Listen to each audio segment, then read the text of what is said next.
Hello दोस्तों ये जो वीडियो है अपना वो अपना एसएससी सीजीएल 2019 का जो आपका वैकेंसी है 2021 के अंदर जो पेपर हुए हैं उनके बारे में है। 2021 जो आपका है उसमें 21 शिफ्ट के अंदर सीजीएल के टोटल पेपर आपके कंडक्ट हुए थे। तो आज हम इस वीडियो के अंदर नंबर सिस्टम के जितने भी आपके 21 शिफ्ट के अंदर एक एक क्वेश्चन पूछा, मतलब 21 टोटल क्वेश्चन पूछे हुए हैं उनके बारे में डिस्कस करेंगे। तो दोस्तों डिस्क्रिप्शन में क्या होगा, एक पीडीएफ का लिंक होगा, वहां पर जाकर आप पीडीएफ डाउनलोड कर सकते हैं। अगर देखो आपको थोड़ा बहुत आपको कुछ आता है तो आप वो पीडीएफ सोल्व करें। अगर आपको एक दो क्वेश्चन नहीं आते तो आप उस पीडीएफ के अंदर से एक लिंक आपको मिलेगा वीडियो सॉल्यूशन का, तो आप एक दो क्वेश्चन वीडियो के वो भी देख सकते हैं ना। आपका समय बहुत ज़्यादा कीमती होता है दोस्तों।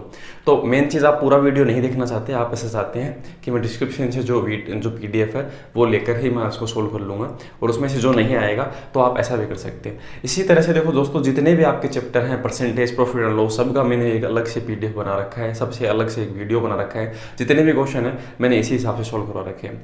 तो दोस्तों चलिए शुरू करते हैं। दोस्तों मेरा नाम है अजय तंवर, मैं हूं आपका मैथ गुरु अजय। चलिए दोस्तों शुरू करते हैं।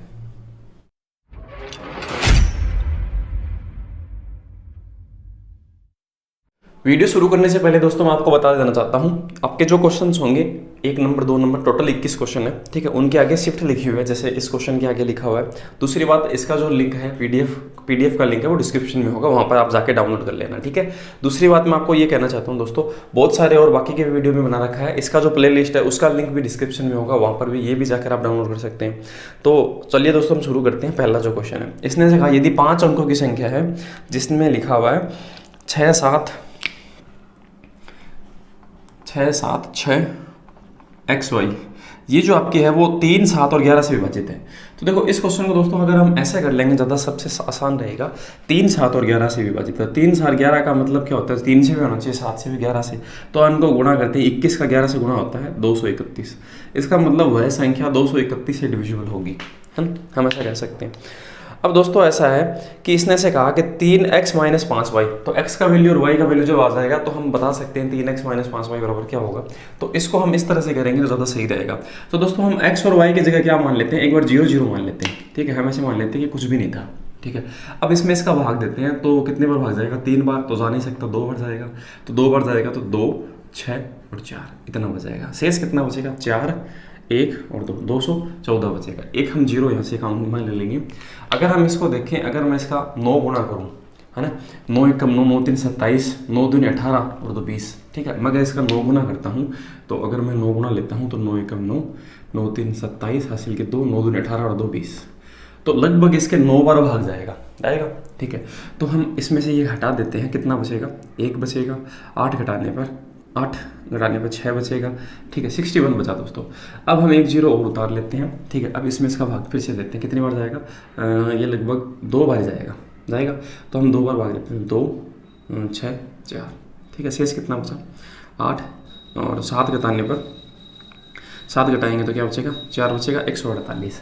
इसका मतलब दोस्तों ये है कि यहाँ पर आपके 148 है ना, वो शेष बच गया, रिमाइंडर बच गया। अगर 148 आपके पहले से बचे हुए हैं, ठीक है, और अगर 231 बार, अगर हम इस क्वेश्चन को ऐसे समझें कि यहाँ पर हम क्या जोड़ेंगे, 231 बार भाग चला जाए, है ना, रिमाइंडर वाला जो क्वेश्चन होते हैं हम करते हैं। तो हम इसमें देखो 231 अगर इसमें से घटाएं, 231 में से 148 अगर हटा देते हैं तो हमारे पास जो बचता है वो बचता है 3, ठीक है। और उसके बाद में हम 5 अगर घटाएं तो 8, 83 बचता है। इसका मतलब ऐसा है कि अगर हम 83 अगर इसमें और जोड़ दें तो ये जो संख्या है वो 231 बन जाएगी, अगर एक बार भाग और चला जाएगा, ठीक है। तो इसका मतलब देखो यहाँ पर जो हमने 0 0 मानना था, अगर हम 83 जोड़ देंगे तो लास्ट में यही तो जोड़ेंगे ना इसके अंदर। तो इसका मतलब x का वैल्यू ये होगा और y का वैल्यू क्या होगा, आपका 3 होगा, हम ऐसे कह सकते हैं। तो यहाँ से हम देखते हैं कि अगर 3x - 5y जो है उसका वैल्यू क्या होगा, तो हमारे पास x और y का वैल्यू आ गया 8 और 3। तो हम 8 से गुणा करते हैं, 8 3 24 -3 3 5 15, घटाने पे दोस्तों कितना बन रहा है, 9। तो 9 इस क्वेश्चन का दोस्तों क्या होगा, सही जवाब। तो इससे हम क्या कर सकते हैं, देखो अगर हम वैसे करें ना कि इसमें 11 का जो नियम लगाएं, 3 का लगाएं, 7 का लगाएं, उससे मेरे को ये ज़्यादा सही लगा, तो मैंने इसी हिसाब से बताया, ठीक है। आगे बढ़ते हैं क्वेश्चन। नेक्स्ट जो क्वेश्चन है दूसरा दोस्तों, उसे देखते हैं, ठीक है। इसने से कहा 5 अंकों की संख्या है ना, जो दे रखी है x और y, ये जो आपकी संख्या है वो किससे विभाजित होनी चाहिए, 3, 7 और 11 से। तो ये 3, 7, 11 वापस वही क्वेश्चन आ गया, 3, 7 और 11। इसका मतलब 7, 3, 21 को 11 से गुणा करेंगे तो आएगा 231 आएगा। इसमें हम भाग दे के देखते हैं, हम इन दोनों को 0 मान लेंगे, ठीक है, एक्स और वाई को एक बार, है ना। हम उस तरह से करेंगे कि इसमें कम से कम क्या जोड़ा जाए कि ये इससे पूर्णतः विभाजित हो जाए, इस तरह से। तो हमें पूछा है 2y माइनस 8x, है ना, 2y माइनस 8x की वैल्यू पूछी है, 2y माइनस 8x है, इसका हमें वैल्यू पूछा है क्या होगा, ठीक है। तो ये हमारे पास x और y आने के बाद हम बता पाएंगे। तो इसमें इसका भाग है वो दोस्तों 1 बढ़ जाएगा, तो हम 231 ये लिख लेते हैं, ठीक है। हटा देने के बाद में ये बचेगा 16। हम यहाँ पर 0 उतारेंगे क्योंकि x को हमने 0 मान रखा है, इसमें इसका भाग नहीं जाता, ठीक है। तो हम ये y जो है वो भी हम यहाँ से ले लेते हैं, ठीक है। इसमें इसका भाग अगर हम देखें 8 बार, 8 दूनी 16 तो ज़्यादा बार चला जाएगा। 7 बार अगर देख के देखें तो 7 बार देख के देखते हैं, तो 7 1 7, 7 3 21, हासिल की 2, 7 दूनी 14, 14 2 16, ये ज़्यादा बार चला गया। इसका मतलब माइनस के 17 है जो आपकी क्या है, शेष रहेगा। सही बात है, माइनस के 17 है वो क्या रहेगा, शेष रहेगा। तो अगर 231, अगर देखो ये 6 बार ही भाग जाता, 6 बार भाग जाता ना, तो इसका मतलब 231 में से माइनस 17 अगर मैं देखूं, अगर मैं इस तरह से क्वेश्चन को कर लूँगा तो ज़्यादा सही रहेगा। इसका मतलब ऐसा है कि आपको 17 अगर आप जोड़ दोगे ना, तो इसका मतलब माइनस के 17 नहीं शेष बचेगा और रिमाइंडर है पूरा पूरा 0 शेष बचेगा, सही है, और भाग चला जाएगा। तो इसका मतलब ऐसा है कि x का वैल्यू तो होगा 1 और y का वैल्यू होगा 7, ठीक है, हम ऐसा कह सकते हैं। तो x का वैल्यू अगर 1 रखें और y का 7 रखें तो 7 दूनी 14 माइनस 8, तो हमारा जो आंसर आएगा 6। तो 6 इस क्वेश्चन का दोस्तों सही जवाब होगा, ठीक है। आगे बढ़ते हैं नेक्स्ट क्वेश्चन की तरफ।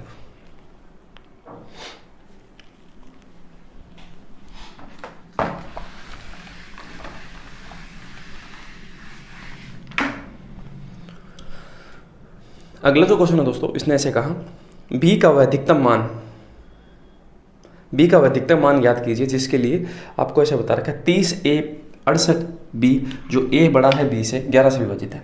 तो हम ये क्वेश्चन है वो लिख लेते हैं। इसने से कहा 30a और 68b है, इसमें ऐसा कह रखा है a बड़ा होना चाहिए b से, और ये जो संख्या है वो 11 से पूरी डिविजिबल है, ये वाली संख्या, ठीक है। ये है एक, मतलब आपको ये बताना है कि b का जो अधिकतम मान है ना, b का मैक्सिमम वैल्यू, तो इसमें b का मैक्सिमम वैल्यू है वो आपसे पूछा गया।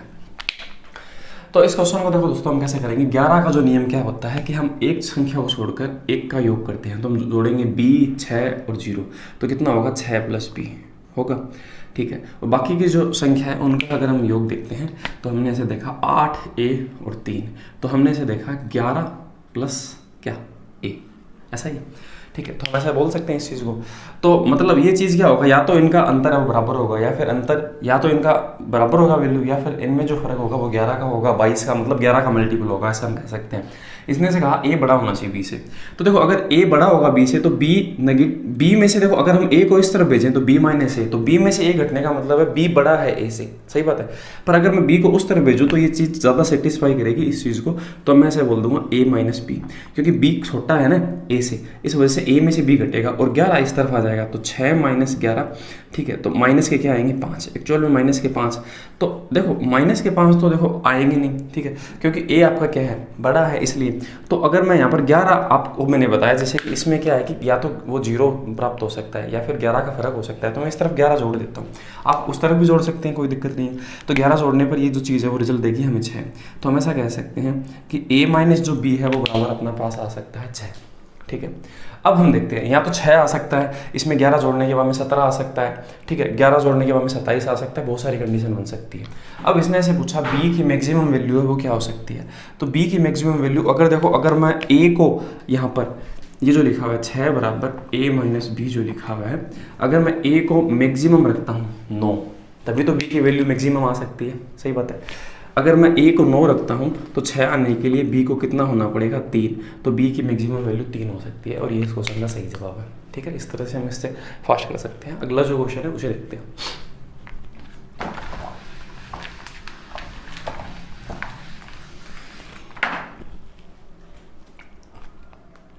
नेक्स्ट जो क्वेश्चन है दोस्तों, कितने नंबर है, 4 नंबर। 4 नंबर में से कहा कि 6 अंकों की एक संख्या है, इसमें लिखा हुआ है जो 88 से डिविजिबल है, ठीक है। तो आपको क्या बताना है, 5x - 8y है वो बताना है। तो 6 अंकों की जो संख्या है बनी वो है 5x, 4, 2, 3 और y।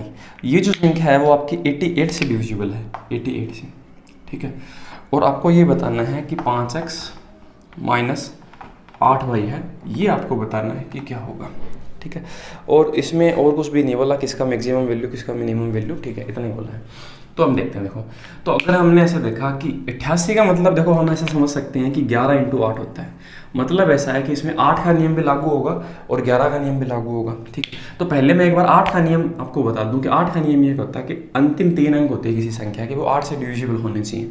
मतलब मैं ऐसा कह सकता हूँ कि 2, 3 और y है वो 8 से डिविजिबल होगा, ठीक है। तो 8 से अगर मैं इसमें भाग दूं तो 8 3 24, तो 3 बार जाएगा 8 दूनी 16, ठीक है। शेष बच जाएगा 7, बचाएगा 7 में हम ऐसा क्या जोड़ें यहाँ पर कि वो 8 से पूरा डिविजिबल हो जाए।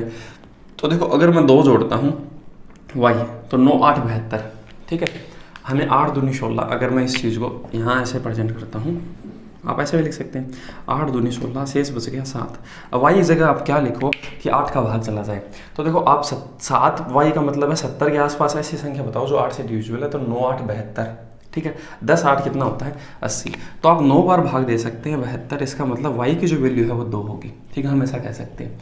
तो अगर y का वैल्यू दोस्तों अगर यहाँ पर 2 होगा, अगर मैं 2 यहाँ पर लिख देता हूँ और आगे ये कंडीशन बनाता हूँ 5x 4 2 3 और 2, y का वैल्यू मैंने 2 लिख दिया यहाँ पर। अब मैं 11 का नियम लगाता हूँ ऐसे 2 2 4 और x, तो 4 + x बराबर बाकी की जो संख्या क्या है 4 3 7 और 5 12, ठीक है। अब यहाँ पर ये 12 होना चाहिए, तो इसका मतलब ऐसा है कि 4 उस तरफ जाके घट जाएगा, तो हम ऐसा कह सकते हैं कि x की वैल्यू दोस्तों कितनी आ जाएगी 8 आ जाएगी।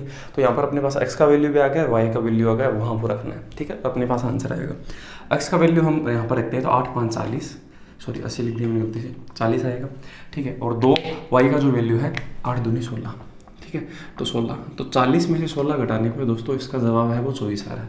तो 24 इस क्वेश्चन का क्या होगा, सही जवाब होगा, ठीक है, जो ऑप्शन नंबर सी के अंदर है, ठीक है। इस तरह से हम इस क्वेश्चन को फास्ट कर सकते हैं। अगला जो क्वेश्चन है उसे देखते हैं, है ना, इसे मिटा देते हैं।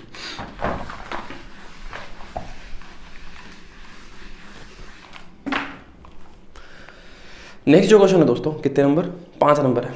इसने ऐसे कहा यदि 9 अंकों की संख्या, ठीक है, सेम ऐसा ही क्वेश्चन है जो ऊपर था, 9 अंकों की संख्या है जो लिखी हुई है अपने पास, मैं लिख देता हूँ यहाँ पर 7 P 5 9 6 4 Q 2 8, ये जो संख्या है वो 88 से पूर्ण से डिविजिबल है, ठीक है। आपको ऐसे बताना है कि Q के सबसे बड़े मान के लिए, मतलब Q की वैल्यू है ना वो मैक्सिमम होनी चाहिए पहली बात तो, उस कंडीशन में आपका p² - q है, वो आपको बताना है क्या होगा, ठीक है। तो p और q प्राकृत संख्या, ये इसने बता रखा, प्राकृत संख्या मतलब वो पूरी संख्या होगी, ठीक है। अब हम देख सकते हैं, मतलब ऐसा नहीं होगा 1.5 ले लिया आपने 2.5 ले लिया, ये प्राकृत संख्या में नहीं माना जाता। अब हम देखते हैं, देखो इसका मतलब ये 11 × 8 है, मतलब 8 का नियम भी लिखिएगा और 11 का भी। तो अगर मैं इसमें दूँ q 2 और 8 में किसका भाग दूँ 8 का, मतलब 8 से डिविजिबल होना चाहिए। तो इसका मतलब ऐसा है कि यहाँ पर अगर मैं इसमें भाग देता हूँ तो ये अगर मैं मान लूँ तो यहाँ पर आप क्या क्या मान सकते हो, Q को आपको मैक्सिमम मानना है, तो मानने को तो आप 1 भी मान सकते थे, यहाँ पर 2 भी मान सकते थे, 3 भी, पर मैं इस चीज़ को देखो एक बार मैक्सिमम मान के देखता हूँ, 9 मान के देखता हूँ, 928 क्या इसमें भाग जाता है क्या 8 का, 8 एकम 8, ठीक है, 1 से बच गया 2, फिर 8 एकम 8, फिर 4 बच गया 8 से 48, हाँ जाता है। इसका मतलब Q का वैल्यू है वो 9 होगा, हम ऐसा कह सकते हैं, क्योंकि Q का वैल्यू मैक्सिमम लेना है, ठीक है। अब हमने 9 ले लिया Q का वैल्यू, तो हम 11 का नियम और लगा के देखते हैं। तो देखो अगर हम Q का वैल्यू 9 ले लेते हैं तो यहाँ पर हम लिखेंगे 7 P 5 9 6 4 9 2 8, Q का वैल्यू मैंने 9 लिखा है इस बार, ठीक है। अब इसमें वो 11 का नियम वो लगाते हैं, तो हमने से देखा 9 और 17, 17 और 6 23, 23 और 5 28, 28 और 7 कितना हो गया 35 हो गया। अब बाकी जो बचे हुए अंक हैं उनका हम टोटल करते हैं, P और 9 है ना, P को बाद में जोड़ लेंगे, तो हम ऐसे दे लिखें 4 और 2 6, 6 और 9 15, तो हम ऐसे बोल लेंगे 15 + P, ऐसे बोल सकते हैं। तो ये 15 इस तरफ आके घट जाएगा, तो हम ऐसे कह सकते हैं P बराबर क्या हो सकता है 20। तो एक चीज़ देखिए, देखो P जो यहाँ पर है वो 2 डिजिट की संख्या हो ही नहीं सकती, क्योंकि P एक सिंगल डिजिट है। तो इसका मतलब ऐसा है कि हम इसमें से 11 घटा भी सकते हैं, क्योंकि 11 का नियम ऐसा ही कहता है या तो 11 का मल्टीपल होगा या फिर 11 के जो गुणज होंगे, ठीक है। तो हमने घटा दिया, तो हम ऐसा कह सकते हैं P की वैल्यू 9 हो सकती है, ठीक है। तो P की वैल्यू भी 9 होगी और Q की भी 9 होगी। अब यहाँ पर हमें मान रखना है, तो P का जो स्क्वायर है 9 का स्क्वायर माइनस Q का स्क्वायर 9, तो हम ऐसे कह सकते हैं 81 - 9, तो इतना जो जवाब होगा वो कितना होगा 72। तो 72 है वो इस क्वेश्चन का क्या होगा, सही जवाब होगा, ठीक है। आगे बढ़ते हैं नेक्स्ट क्वेश्चन की तरफ। हाँ, अगला क्वेश्चन है 6 नंबर।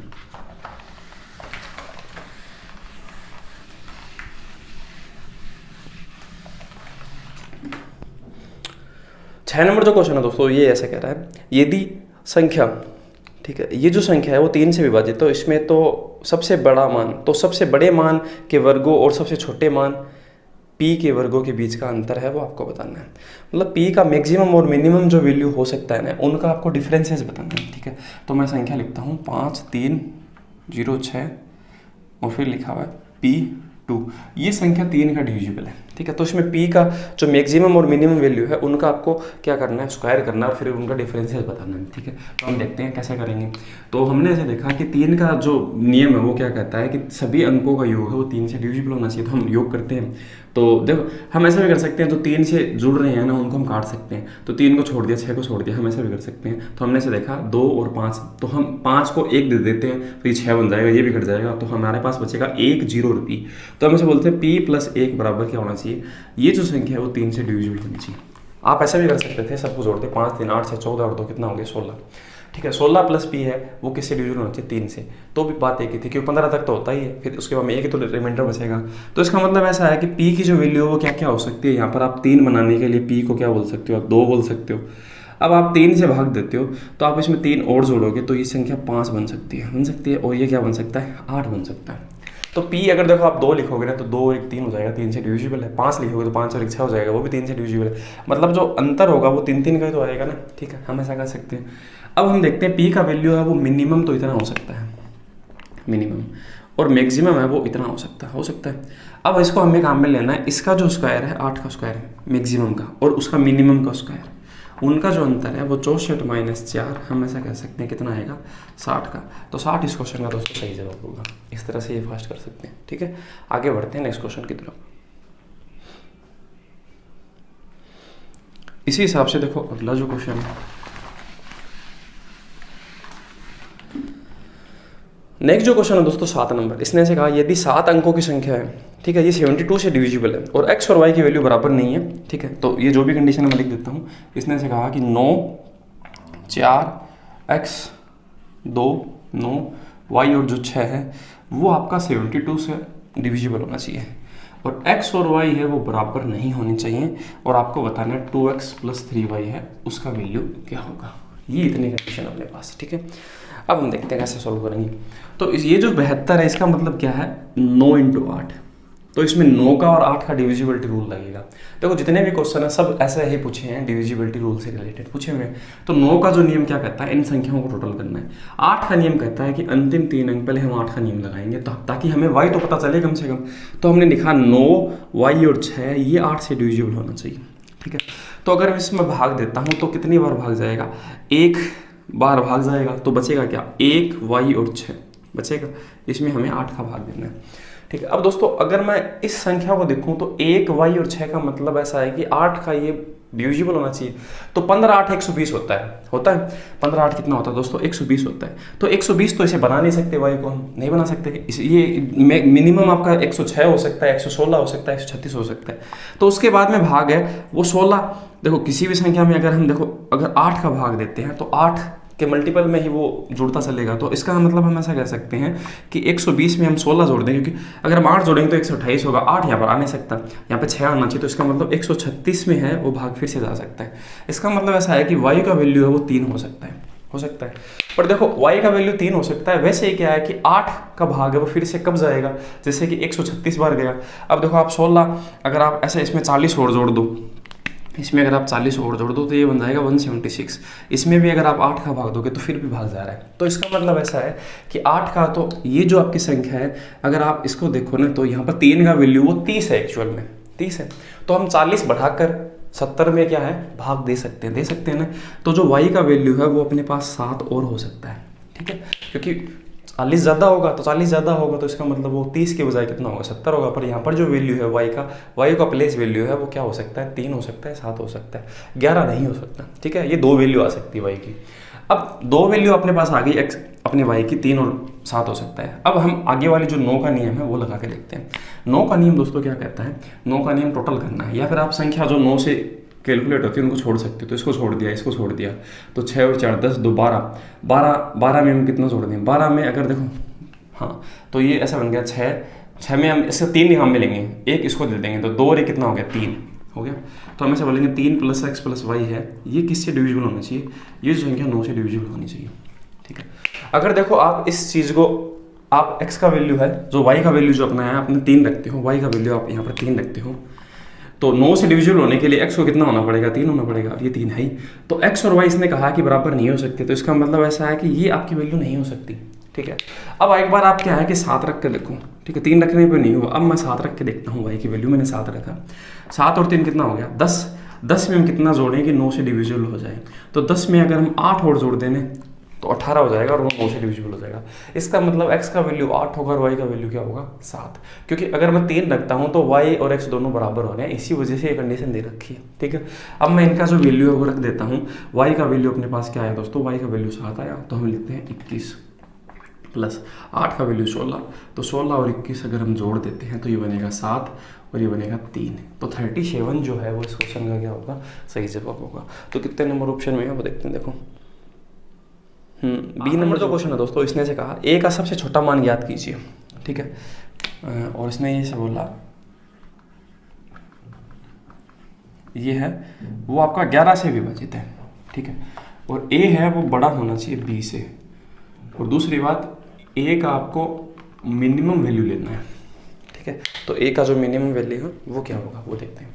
तो इसमें हम देखें 11 का नियम ये कहता है कि एक छोड़कर एक का योग करना है। ठीक है, तो हम जोड़ते हैं 4, 2, 6 और b, तो हम बोलेंगे 6 + b बोल सकते हैं, ये बराबर होगा। तो हम बोलेंगे 8 a और 4, 8 और 4 12 + a। अब इसने कहा a बड़ा होना चाहिए b से, तो a में से b घटाएंगे हम, तो b को इस तरफ ले जाएंगे तो हम बोलेंगे a - b, और 12 को इस तरफ लाएंगे तो 6 - 12, तो ये बनेगा -6। ठीक है, -6 हो नहीं सकता कभी भी, क्योंकि a बड़ा है ना, इस वजह से, क्योंकि बड़ी संख्या में छोटी घटेगी तो पॉजिटिव ही बचेगा। तो हम यहाँ पर 11 और लिख सकते हैं। देखो मैंने आपको बोला 11 के मल्टीपल में ही बढ़ता है, तो हम बोल सकते हैं 5, तो हम बोलेंगे a - b बराबर क्या होगा 5। अब a की अगर हमें मिनिमम वैल्यू लेनी है, ठीक है, हमारे पास ये कंडीशन आई कि 5 बराबर a - b।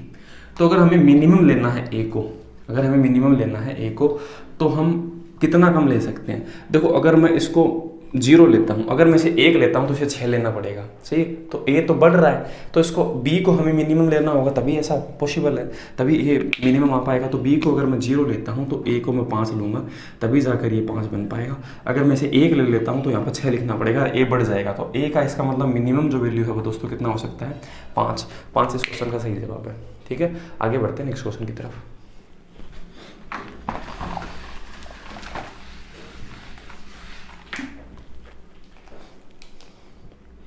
अगला जो क्वेश्चन है दोस्तों अपना 9 नंबर, इसने से कहा संख्या k के सबसे बड़े मान के और सबसे छोटे मान के वर्गों का योग है वो आपको बताना है। यदि संख्या है जो अपनी, ये जो संख्या वो 3 का डिविजिबल है, यही क्वेश्चन है वो बार बार पूछा हुआ है, ये 3 का डिविजिबल होना चाहिए। ठीक है, तो k का आपका मिनिमम और मैक्सिमम जो वैल्यू है उनका स्क्वायर करके आपको डिफरेंस करना है। ठीक है, तो हम देखते हैं। तो 3 का नियम ऐसा कहता है कि सब का योग करते हैं और वो 3 से डिविजिबल होना चाहिए। तो 3 से जो डिविजिबल हो रहा है उनको छोड़ सकता हूँ, 5 या 9 छोड़ दिया, 8 तो 10, 10 में से हमने 9 छोड़ दिया, 1 बचा, 1 0 और k, तो हम बोल सकते हैं k + 1 वो डिविजिबल होगा किससे 3 से। तो k का वैल्यू आप क्या क्या रख सकते हो दोस्तों, तो k का वैल्यू है, देखो अगर ये संख्या 3 से डिविजिबल है तो k की वैल्यू आप 2 रख सकते हो ना 2, तो k का वैल्यू 2 होगा, तो 2 और 1 3, 3 से डिविजिबल है। 2 के बाद में आप क्या रख सकते हो, इसमें 3 जोड़ दो 5 रख सकते हो, और क्या रख सकते हो 8। अब आपका k का वैल्यू मिनिमम तो 2 हो सकता है, मैक्सिमम 8 हो सकता है। तो 8 का जो स्क्वायर है मैक्सिमम का स्क्वायर और मिनिमम का जो स्क्वायर है 2 का स्क्वायर, 8 का स्क्वायर होता है 64। ठीक है, और 2 का स्क्वायर क्या होता है दोस्तों 4 होता है। ठीक है, इसने योग पूछा है दोस्तों, अंतर नहीं पूछा, इसने योग पूछा है। तो 64 + 4, तो हम ऐसे कह सकते हैं 68। तो 68 है इस क्वेश्चन का क्या होगा सही जवाब होगा। ठीक है, इस तरह से ये पहले जो क्वेश्चन पूछा हुआ था ना सेम वैसा ही क्वेश्चन है, ज़्यादा कोई फर्क नहीं है। ठीक है, ऑप्शन घटाने पे नहीं आ रहे तो मैंने सोचा कि शायद हो सकता है रीडिंग की गलती हो गई होगी। अब मैं इसे मिटा देता हूँ, नेक्स्ट जो क्वेश्चन है उसे देखते हैं। अगला जो क्वेश्चन है दोस्तों 10 नंबर, 8 अंकों की संख्या है जो आपकी 72 से डिविजिबल है, तो वही आपका नियम लगेगा 8 8 8 x 5 3 y 4, ये 72 का आपका डिविजिबल है। तो y का आपको मैक्सिमम वैल्यू लेना है, y बराबर आपको लेना है मैक्सिमम। उस कंडीशन में आपको बताना है 7x प्लस 2y है, इसका वैल्यू आपको बताना है। ठीक है, अब इसे देखते हैं। अब जो ये 72 लिखा हुआ है, इसका मतलब ये 9 × 8 का डिविजिबल रूल लगेगा इसमें। तो यहाँ पर अगर हम क्या रखें, तो हम 3y और जो 4 लिखा हुआ है वो 8 का मल्टीपल होना चाहिए। सही बात है, तो 8 का मल्टीपल है तो इसमें हम भाग देते हैं। 8 4 कितना होता है 32। ठीक है, अगर मैं इसमें भाग दूँ 8 4 32 तो 320 आएगा। ठीक है, 8 4 32 में 320 आएगा। फिर दोबारा 8 से भाग देने के लिए यहाँ पर 8 आएगा। ठीक है, 8 के बाद में 8 वापस जोड़ूँ, ठीक है, या फिर 16 जोड़ूँ मैं, तो ये जो चीज़ है वो बन सकती है कितना, 8 से 16 हासिल 1। ठीक है, 2 और 2 4, 344। मतलब ऐसा है कि 344 जो है वो आपका एक संख्या है जो 300 के आसपास है, जिसमें 8 का भाग जाता है। ठीक है, y उससे पहले है ना 4 नहीं हो सकता, कभी भी इस तरह से भाग नहीं जा सकता। इसका मतलब ऐसा है कि y की जो वैल्यू है वो क्या हो सकती है, 4 हो सकती है। 4 के अलावा और क्या हो सकता है, देखो यहाँ पर ये जो चीज़ 4 है, 8 से भाग देने के लिए हम 4 और बढ़ा सकते हैं, उसे बढ़ा सकते हैं, मतलब 40 बढ़ा सकते हैं। 40 के बाद में तो भाग जाएगा ना। मतलब ऐसा है कि आपकी 2 अंकों की संख्या अगर आप में 40 में भाग जल गया 8 का, तो उसके बाद में किस में जाएगा, उसके आगे अंत में 0 होना चाहिए, है ना। आप बोलोगे 48 में जाएगा, पर 48 यहाँ पर 4 होना चाहिए ना, इस वजह से हम ऐसा नहीं कर सकते। इसका मतलब ऐसा है कि अगले बार क्या है, उसका जो मल्टीपल है 40 और, तो हम ऐसे कह सकते हैं 8 में फिर से भाग जाएगा, ऐसे हम कह सकते हैं। इसका मतलब y की जो वैल्यू है वो आपकी क्या हो सकती है, 4 हो सकती है और 8 हो सकती है। पर इसने से कहा मैक्सिमम लेनी है, तो हम 8 काम में लेंगे। ठीक है, अब हमने अगर 8 काम में लिया यहाँ पर, तो हम ऐसे 8 यहाँ पर लिख देंगे और जो 9 का नियम है वो लगाएंगे। ठीक है, तो हम 9 का जो नियम है वो लगाते हैं, 8 8 8 और x का वैल्यू हमें पता नहीं, 5 3 8 और 4। अब इसमें हम क्या लगाते हैं, x के जो वैल्यू है वो फाइंड करते हैं। तो जो 9 का नियम कहता है कि 9 से जो योग हो रहा है उनको हम छोड़ देते हैं। ठीक है, तो हम योग जो 9 का है, देखो 1 2 3 4 संख्या है, इनमें एक एक कम है, तो इनसे इस 4 से एक एक उधार ले लेगा, सब 9 बन जाएंगे, तो इन सबको छोड़ देंगे। 5 और 3 8, 8 में हम क्या जोड़ें कि वो संख्या 9 से डिविजिबल हो जाए, तो x को हम 1 बोल सकते हैं। तो x का वैल्यू आ गया 1। ठीक है, x का वैल्यू 1 है और y का वैल्यू 8 है। ठीक है, तो 7 7 एकम 7 प्लस 8 दूनी 16, तो 7 और 16 दोस्तों कितना हो गया, 23 इस क्वेश्चन का सही जवाब होगा। ठीक है, आगे बढ़ते हैं। नेक्स्ट जो क्वेश्चन है दोस्तों 12 नंबर, उसे देखते हैं। यदि एक संख्या p2 2 से विभाजित है और दूसरी संख्या q 3 से विभाजित है, तो निम्न में से कौन सा सत्य है। ठीक है, तो देखो एक संख्या p है जो 2 से विभाजित है और एक संख्या q है जो 3 से विभाजित है। ठीक है, तो हम ऐसा कह सकते हैं कि p प्लस q, p और जो q है वो आपकी, मान लेते हैं कि आप कुछ भी मान सकते हो, कोई भी एक संख्या, आप 2 मान लो, p को यहाँ पे 2 रखें तो सेटिस्फाई हो रहा है। q को क्या आप क्या रख सकते हो, 3 रख सकते हो, तो q 3 हो सकता है, तो क्योंकि 3 से विभाजित है। ठीक है, अब आप ऐसा देखें, क्या 3 और 2 5 है, क्या 5 6 से विभाजित है, क्या p प्लस q विभाजित हो सकता है क्या, p और q से नहीं हो सकता ना। 5 से 6 से विभाजित है क्या, पहला ऑप्शन ऐसा कह रहा है p प्लस q है वो आपका 6 से विभाजित होगा, नहीं, हम ऐसा नहीं कह सकते। हम ऐसा कह सकते हैं 2 का 3 से गुणा 6, मतलब p का q से जो मल्टीपल है वो आपका 6 से डिविजिबल हो सकता है, ये हम कह सकते हैं। ठीक है, तो हमारे पास जो जवाब है वो होगा p इंटू क्यू है डिविजिबल बाई 6, है ना। तो ये इस क्वेश्चन का सही जवाब है, आप उस मान कर इस चीज़ को कर सकते हैं। मतलब ऐसा अगर कोई 2 संख्या है जो जिसमें 2 का नियम और 3 का नियम दोनों का एक साथ लगेगा, तभी तो वो क्या होगा, डिविजिबल हो पाएगा ना। तो p इंटू क्यू है वो इसका सी ऑप्शन है, वो सही जवाब होगा। अगला क्वेश्चन है दोस्तों 13 नंबर। k का मान तो आपका 6 से विभाजित है, तो k का मान बताना है, तो हम लिखते हैं एक संख्या 72 k 460 k, ये संख्या 6 का आपसे विभाजित होनी चाहिए। ठीक है, तो आपको k का जो मान है वो बताना है, ये भी बहुत आसान सा क्वेश्चन है। तो 6 का मतलब क्या होता है, 2 का नियम भी लगना चाहिए और 3 का भी लगना चाहिए। तो इसका मतलब यहाँ पर k है, 2 का नियम जब लगेगा तो यहाँ पर सम संख्या आ सकता है, विषम नहीं आ सकता। k की वैल्यू सम ही आएगी, विषम नहीं आएगी, सही बात है। तो इसमें देखो जितने भी ऑप्शन है जो विषम वाले में कट जाएंगे, तो 7 और 9 कट जाएगा, बचेगा क्या, 4 या 8। तो यहाँ पर k का वैल्यू या तो 4 आएगा या 8 आएगा, ये हमें देखना है, बस इतना सा। ठीक है, अब हम 3 का नियम लगाते हैं। 3 का नियम ये कहता है कि टोटल है वो 3 है, वो आपका सम है वो डिविजिबल होना चाहिए। तो हम जो 3 से डिविजिबल उसको छोड़ देते हैं। ठीक है, 4 को तो 6 को छोड़ दिया, 7 बचा, और k कितनी बार बचा, 2 बार। तो हमने ऐसे लिखा 7 में से भी हम 6 घटा देते हैं 3 तक, फिर 1 बचेगा, 1 प्लस k, ये जो डिविजिबल होना चाहिए किससे, 3 से होना चाहिए। अगर आप यहाँ पर 4 रखते हो, 4 और 4 8 और 1 9, k की वैल्यू 4 रखते हो, 4 प्लस 1, हाँ ये होता है ऐसा। 8 रखने पर क्या ऐसा होता है कि 8 और 8 16 और 1 17 नहीं होता। इसका मतलब k की वैल्यू दोस्तों कितना होगा, 4। तो 4 इस क्वेश्चन का सही जवाब है। ठीक है, आगे बढ़ते हैं नेक्स्ट क्वेश्चन पे। 14 नंबर क्वेश्चन है। अगला क्वेश्चन है 14 नंबर। इसने से कहा कि 5, 35, 39 और 65 से विभाज्य 5 अंकों की सबसे बड़ी संख्या के अंकों का योग आपको बताना है। ठीक है, तो हम ऐसा देखते हैं 5, 35, 39 और 65, 5 अंकों की संख्या बतानी है आपको। तो 5 अंकों की सबसे बड़ी संख्या क्या होती है? ये होती है सबसे बड़ी संख्या 5 अंकों की, है ना। 5 बार 9, ये सबसे बड़ी संख्या है 5 अंकों की। ये इनके अंकों का आपको योग बताना है जो 5 से क्या होना है, इन संख्याओं से डिविजिबल होना चाहिए। तो इसका मतलब क्या होगा, हम इसमें क्या ज्ञात करेंगे, पहले तो इसका एलसीएम ज्ञात करेंगे। तो इसका एलसीएम मैं से मान लेता हूँ 65 है। 65 किससे बना हुआ है? 13 × 5 से बना हुआ एलसीएम ऐसे ज्ञात करेंगे। तो 65 का भाग तो इसमें जाएगा। एलसीएम का मतलब क्या होता है, ये सब संख्या इसमें भाग दे पाए। इसका क्यों नहीं जा रहा, क्योंकि ये 13 × 3 है, तो इस पर 13 तो है पर 3 नहीं है, तो मैं 3 से मल्टीप्लाई कर देता हूँ। इसका मतलब क्या होता है, 7 × 5 होता है। तो इसके पास 5 तो है पर 7 का कोई मल्टीपल नहीं है, तो मैं 7 दे देता हूँ इसे, 5 का भाग जाएगा। तो इसका मतलब ऐसा है कि इस संख्या का भाग है वो इसमें हमें देना है। ठीक है, और कहाँ तक दे सकते हैं वो हम देखते हैं। तो हम इसको मल्टीप्लाई करते हैं, 13 × 5 65 × 21। ठीक है, इसका हम इसे मल्टीप्लाई कर लेते हैं। तो 5, 6 और 10 16 हासिल 1, 6 दूनी 12, 12 और 1 कितना हो गया? 13। तो इसका मतलब 1365 है, इसका मल्टीपल आएगा। अब 1365 को हम इसमें से क्या करेंगे, डिविजिबल करेंगे, और भाग देने पर देखते हैं कितनी बार भाग हो जाता है। तो 1365 में इसका भाग देंगे, तो इसका भाग 13, 13 6 78, 13 7 91।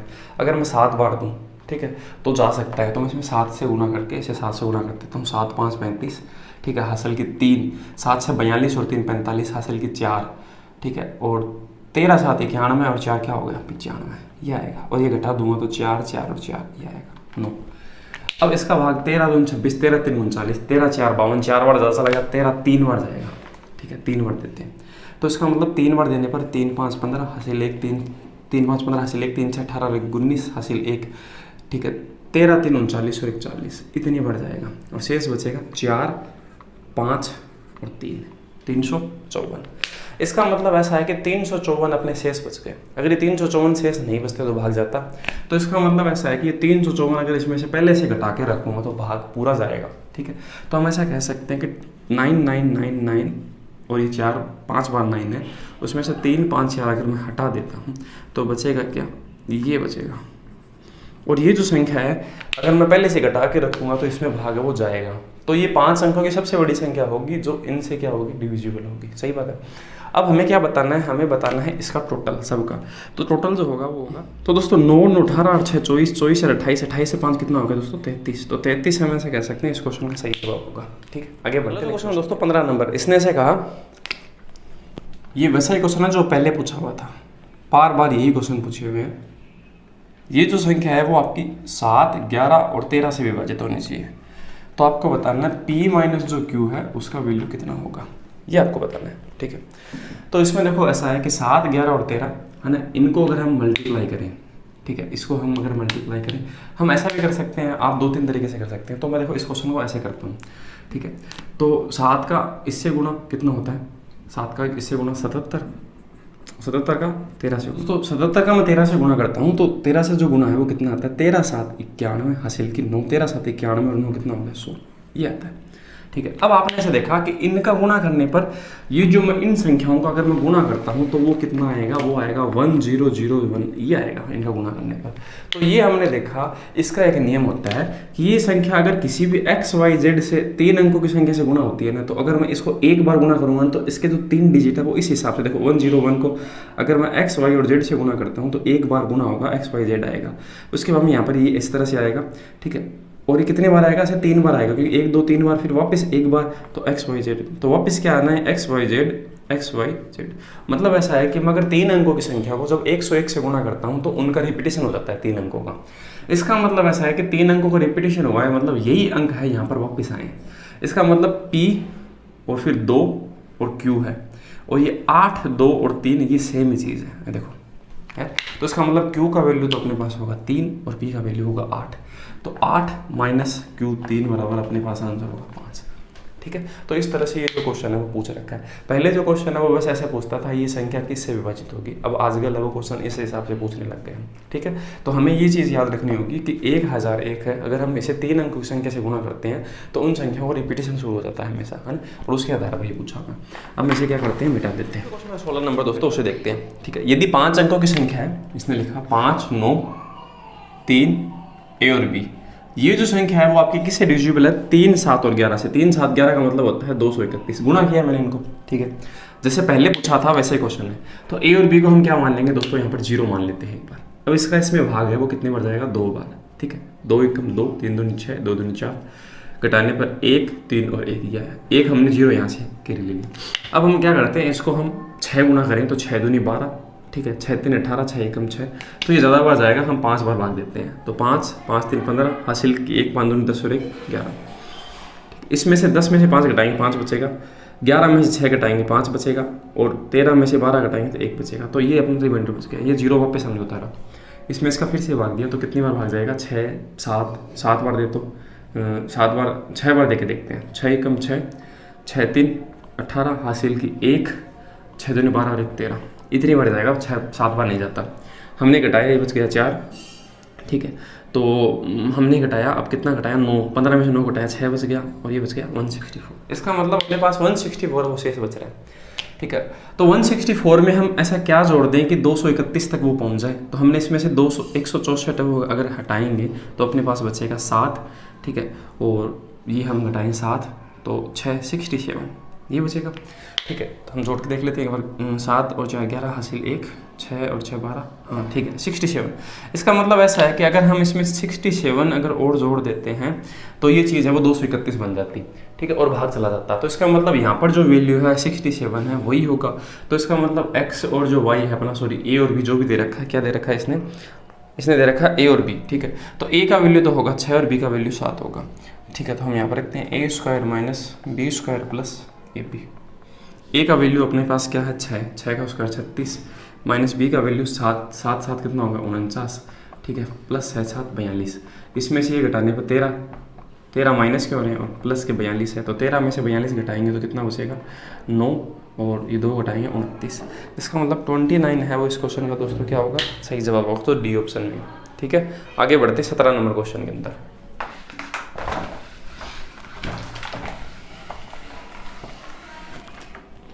अगला जो क्वेश्चन है 17 नंबर, उसे हम देखते हैं। 6 अंकों की संख्या है जो 7 11 13 से विभाजित है। ये वही क्वेश्चन आ गया वापस, 7 11 और 13 इनसे डिविजिबल है। तो 7 11 और 13 से डिविजिबल है तो x plus Y minus Z है, ये आपको बताना है क्या होगा, ठीक है। तो ये जो संख्या है 7 11 और 13 अगर मैं इनको गुणा करूंगा तो 1001 आएगा। ये मैंने पहले भी ये क्वेश्चन आया था इसी से आपका सेम।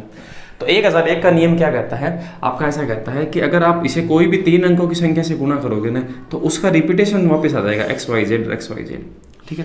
अगर आप 384 से गुणा करोगे ना 1001 को तो 3084, तो ये 384 ऐसे रिपीट हो जाएगा 3 बार। तो हम ऐसे माने कि अगर इनका रिपीटेशन हुआ है यहाँ पर तो ये संख्या है वो ये XYZ और ये XYZ यही है। इसका मतलब ऐसा है कि ये जो संख्या 5 Z और 3 और X 4 और y है, तो y का वैल्यू 3 हो गया, z का 4 और x का 5 हो गया। तो यहाँ से हम इसका मान रख सकते हैं। तो x का वैल्यू 5 है प्लस y का वैल्यू अपने पास है 3 और z का वैल्यू है 4। 5 3 8 में से 4 घटाएंगे तो आंसर आएगा 4। तो 4 इस क्वेश्चन का दोस्तों सही जवाब होगा, ठीक है। आगे बढ़ते हैं नेक्स्ट जो क्वेश्चन है 18 नंबर, उसे देखते हैं। यदि 9 अंकों की संख्या है वो आपकी 72 से डिविजिबल है, हम लिखते हैं 8 9 x 6 4 2 8 7 और y, ये जो 72 से डिविजिबल है तो आपको बताना है 3x प्लस 2y है उसका रिजल्ट क्या है। 72 से डिविजिबल होने का मतलब ऐसा है कि इसमें 9 का और 8 का ये डिविजिबल होगा। तो 9 का और 8 का नियम कहता है, 8 का नियम कहता है अंतिम अंक है 8 7 और y है वो 8 से डिविजिबल होना चाहिए, और 9 का नियम कहता है सबका टोटल है वो किससे होना चाहिए 9 से डिविजिबल होना चाहिए। तो अगर हम यहाँ पर भाग दें 8 एकम 8, 1 बच गया, सॉरी 0 बच गया, फिर 7, फिर यहाँ पर हम y के वैल्यू अगर 2 रखें तो भाग जाता है, ठीक है। 8 एकम 8 72 बच गया, 9 8 72 जाता है, ठीक है। उसके अलावा हम 8 और जोड़ें इसमें 10, ठीक है, या फिर 80 में जाता है तो 80 हम बोल नहीं सकते ये। तो y का वैल्यू अपने पास हमें पता चल जाएगा, y का वैल्यू 2 बन गया, ठीक है। अब हम y का वैल्यू 2 यहाँ पर अगर रख देते हैं y का वैल्यू अगर मैं यहाँ पर 2 रख देता हूँ, उसके बाद में देखता हूँ मैं, ठीक है। तो 9 का नियम यह कहता है जितनी भी संख्याएं हैं, ठीक है, वो 9 से जिनका टोटल हो रहा है वो डिविजिबल होनी चाहिए। तो देखो जिनसे 9 का टोटल हो रहा है मैं इनको छोड़ देता हूँ, ठीक है। तो अगर हम ऐसे देखें 8 और 8 है, इसको हम 2 से 8 8 16 और 2 18, ये भी 9 से कट गया, ठीक है। अगर हम ऐसे देखें अगली जो संख्या है कितना 7 और ये 2 9, ये भी हमने y का वैल्यू 2 आया था ना, तो हमने ये भी छोड़ दिया। अब अपने पास क्या बचा 6 और 4 10, तो 10 में से हम 9 छोड़ देते हैं, 1 बचेगा। तो हम ऐसे कह सकते हैं 1 + x है वो किससे डिविजिबल होना चाहिए 9 से। तो देखो x की वैल्यू अगर हम क्या रखें 8 रखें तो क्या 9 से डिविजिबल होगा ना। तो इसका मतलब ऐसा है x का वैल्यू 8 होगा और y का वैल्यू 2 है पहले से। तो 8 3 24 प्लस 2 दूनी 4, तो अपने पास आंसर आएगा 28 और ये इस क्वेश्चन का सही जवाब है, ठीक है। इस तरह से हम कर सकते हैं। आगे बढ़ते हैं नेक्स्ट क्वेश्चन पे। ये देखो मैं इसको इतना फास्टली इस वजह से बता रहा हूँ क्योंकि ये क्वेश्चन हमने पहले से किया हुआ है, बार बार कर रहे हैं ना, इस वजह से ये थोड़ा सा कैलकुलेशन फास्ट चल रहा है। अगला क्वेश्चन है 19 नंबर, उसे देखते हैं दोस्तों। 19 नंबर जो अपना क्वेश्चन है, 3 अंकों की संख्या ABC, CAB और BCA का योग किन से विभाजित नहीं होगा, ठीक है। तो हम ABC को देखो A, B और C है, तो इसको हम 1 2 3 मान लेते हैं। A को 1, B को 2 और C को 3। अगर मैं इनका टोटल करूँ, ठीक है, तो मैं टोटल करता हूँ 1 2 3, ठीक है, CAB और BCA। मतलब ऐसा है कि आपको करना है 1 2 3, फिर आपको करना है 3 1 2। 3 A का मान 1 है और B का 2 है, और BCA, तो B का मतलब 2 और C का मतलब 3 और A का मतलब 1। अगर इनका टोटल करेंगे तो 6 6 और 6 आएगा 6 6 6। अब आपको ये बताना है ये किन से विभाजित नहीं है, ठीक है। ये संख्या देखो 3 से तो विभाजित है अपने पास है। अगर आप इसे ABC का योग क्या होगा, ABC का योग 3 2 5 और 1 6, क्या इसे ये 6 से विभाजित करें तो विभाजित हो रहा है, हाँ ये भी हो रहा है। 31 और 37 में से आंसर होगा। तो अगर मैं इसमें 31 का भाग दूं 6 6 और 6 में, अगर 31 का अगर भाग दिया जाए तो 31 का 2 से गुणा किया जाए तो कितना आएगा 62, ये बचेगा। फिर उसके बाद में 46, तो 46 में 31 का भाग नहीं जा रहा, 37 का भाग हो जाएगा। इसका मतलब ऐसा है कि ये उसका सही जवाब होगा, मतलब 31 है इस क्वेश्चन का सही जवाब होगा, ठीक है। आगे बढ़ते हैं इस क्वेश्चन पे।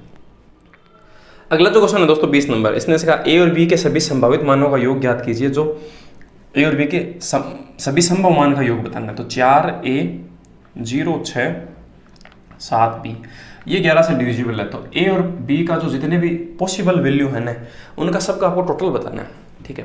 तो हम देखते हैं, देखो अगर हम ऐसा देखें 11 का नियम ऐसा कहता है एक छोड़कर एक संख्या का योग। तो हम ऐसा देखते हैं A + 6, A और B और 6 ये होगा, वो बराबर होगा किसके 7 0 और 4। 7 और 4 कितना होगा 11, ठीक है। अब हम ऐसा देखें कि 6 को उस तरफ भेज दें तो A + B उसका वैल्यू होगा 6 इस तरफ घट के 5।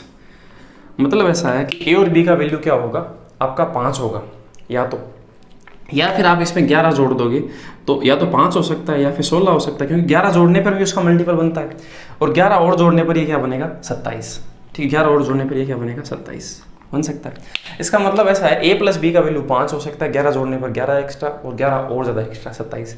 तो देखो 27 तो क्यों नहीं हो सकता, क्योंकि A का वैल्यू अगर हम 9 माने, ठीक है, तो 9 और 18 कितना होता है भाई 27। तो B का वैल्यू 2 डिजिट का हो नहीं सकता, तो 27 तो नहीं हो सकता। तो या तो 16 होगा या फिर 5 होगा, ठीक है। तो A और B का वैल्यू इसने से कहा कि संभावित जो योग है या तो A और B का वैल्यू 5 होगा और या फिर A और B का वैल्यू 16 होगा, और इनका ही संभावित जो आपके हैं योग हैं उनका आपको टोटल बताना है। तो 5 और 16 का जो टोटल होता है 21, और 21 इस क्वेश्चन का दोस्तों सही जवाब है ना। कितने नंबर ऑप्शन है देखते हैं, A नंबर जो ऑप्शन है वो सही जवाब है, ठीक है। आगे बढ़ते हैं इस क्वेश्चन पे, आखिरी क्वेश्चन है। तो नंबर सिस्टम का ये जो आखिरी क्वेश्चन है 21 नंबर, उसे हम देख लेते हैं। इसने से कहा 9 अंकों की संख्या है जो 72 से डिविजिबल है, बार बार ये क्वेश्चन पूछा हुआ है, ठीक है। तो ऐसा कह रहा है 4 7 6 8 9 8 x 13 8 y, ये जो संख्या है वो 72 से डिविजिबल है। ये संख्या है वो 72 का डिविजिबल है, और आपको बताना है क्या है, रूट के अंदर 4x + y है, ये आपको बताना है। इसका आंसर है वो क्या होगा। तो देखो 72 का जो नियम का मतलब है 8 और 9 का नियम, ठीक है। यही क्वेश्चन बार बार पूछा जा रहा है, 8 और 9 का नियम। 8 का नियम कहता है अंतिम 3 अंक विभाजित होने चाहिए, ठीक है। तो मैं 3 8 और y को क्या करता हूँ 8 से भाग देता हूँ, तो 8 4 32, 8 4 क्या होता है 32। तो 3 8 और y को अगर हम 8 से विभाजित करते हैं तो 8 4 32, शेष बच जाएगा 6, ठीक है। और यहाँ पर ये जिस चीज़ y है y है। तो y को अगर हम 4 लिखते हैं, y की वैल्यू अगर हम 4 लिखते हैं तो ये 64 8 8 64 भाग चला जाएगा। तो y की वैल्यू यहाँ पर क्या हो सकती है, 4 हो सकती है। अब 4 के बाद में 8 ज़्यादा जोड़ने पर मतलब 12, तो 12 तो हो नहीं सकती क्योंकि y एक डिजिट की संख्या है। तो y का वैल्यू अपने पास 4 आ गया, तो हम y का वैल्यू यहाँ पर 4 रख देते हैं, ठीक है। तो अपने पास y तो पता चल गया, ये तो है 4, ठीक है। x का हमें पता नहीं, तो x हम कैसे ज्ञात करेंगे, 9 का नियम और लगाएंगे। तो y की वैल्यू मैंने 4 रख लिया। 9 का नियम यह कहता है कि जो अंक हैं आपका उनका टोटल 9 से डिविजिबल होना चाहिए। तो 9 को जो टोटल हो रहा है उनको मैं छोड़ देता हूँ, 8 को छोड़ दिया, 1 को छोड़ दिया, 4 और 3 7, 4 और 3 7, 7 और 7 कितना होता है 14, 14 और 6 20, 20 और 9 कितना 29, 29 और 8 कितना हो गया 29 और 8, 29 और 8 हो गया अपने पास 37 और x, ठीक है। तो 37 प्लस x ऐसे बोल दो चाहे उसे, या फिर आप 9 से जो छोड़ रहे थे उनको छोड़ देते हैं। तो इसका मतलब 37 प्लस x, तो 9 4 36, 36 तक तो भाग जाएगा, तो 1 प्लस x बचेगा। वो जो चीज़ है वो 9 से डिविजिबल होनी चाहिए। तो x का वैल्यू यहाँ पर दोस्तों क्या आएगा, 8 आएगा। तो x का वैल्यू यहाँ पर 8 बनेगा। तो हम ऐसा कह सकते हैं 8 4 32, 32 और 4 कितना होगा 36, और उसका हम रूट करेंगे तो आंसर क्या आएगा +-6, है ना। तो जो ऑप्शन आपका सही जवाब होगा उनमें से वो सही होगा, बी नंबर ऑप्शन है 6 प्लस का दे रखा है, ठीक है। तो 6 जो आपका है वो इस क्वेश्चन का सही जवाब होगा। तो इस तरह से दोस्तों जितने भी आपके क्वेश्चन है 21 के 21 नंबर सिस्टम के हमने पूरे कंप्लीट किए हैं। अगला जो वीडियो है वो इसी तरह से हम क्या करेंगे, CGL के जितने भी क्वेश्चन हैं उनका मैं वीडियो बनाऊंगा। तो इनका जो प्ले लिस्ट का लिंक है वो डिस्क्रिप्शन में मिल जाएगा, और अन्य आप चीज़ों पे भी अगर वीडियो देखना चाहते हैं नए चैप्टर्स पे तो उनका भी इसी तरह से वीडियो मिलेगा। तो दोस्तों आशा करते हैं आपको वीडियो अच्छा लगा होगा। इसी तरह के कंटेंट के लिए हमारे चैनल से बने रहिए, सब्सक्राइब कीजिए, लाइक कीजिए, ताकि हमें भी एक मोटिवेशन मिलती रही। ठीक है, तो मिलते हैं दोस्तों अगले वीडियो में। थैंक यू, धन्यवाद।